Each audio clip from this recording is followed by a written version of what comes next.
Ranking indie games in 60 seconds or less.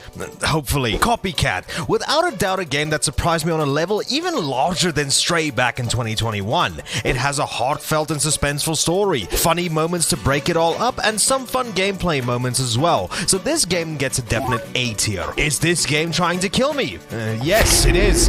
A pretty unique puzzle game utilizing both a 3D environment as well as a little retro PC game. This is probably one of the best puzzle games I've ever played, and they got some pretty solid brain teasers in here that'll keep you guessing. This game gets an A tier. Underquest, a tiny automated RPG where you only need to worry about mixing different spells, weapons, or armor to go even further in each of these dungeons. This is one that actually really surprised me as well, and it's a pretty fun time waster. B tier. Rentlord. Basically, this game is Balatru if you were a real estate agent, except with the caveat of not being able to unethically evict people. A tier. Steal the Pig.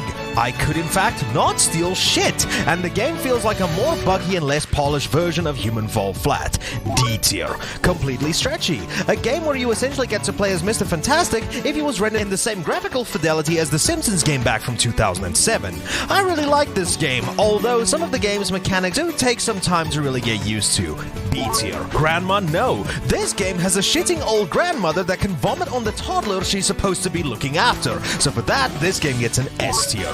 Lone Ruin, a pretty damn fun action roguelike with a high difficulty and great art style. B tier. Cybercorp. This game keeps crashing. D tier. Aggelos, probably one of the best Metroidvania games I've ever beaten. It has great visuals, amazing music, awesome gameplay, and the ending of the game caused me to do a tier, so S tier.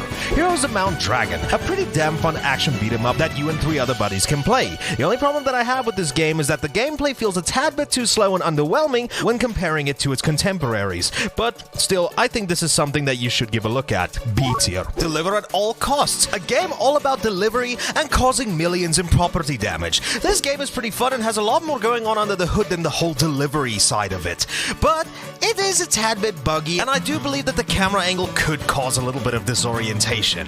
Oh, and it's published by Konami, so B tier. 9/11 Cannibal, an escape room game like that one DLC mission in Resident Evil, except this game can be beaten in 10 minutes, though those 10 minutes are pretty fun, and this game can make for a good speedrun candidate. C tier. Now let's see if this ranking video was indeed under a minute.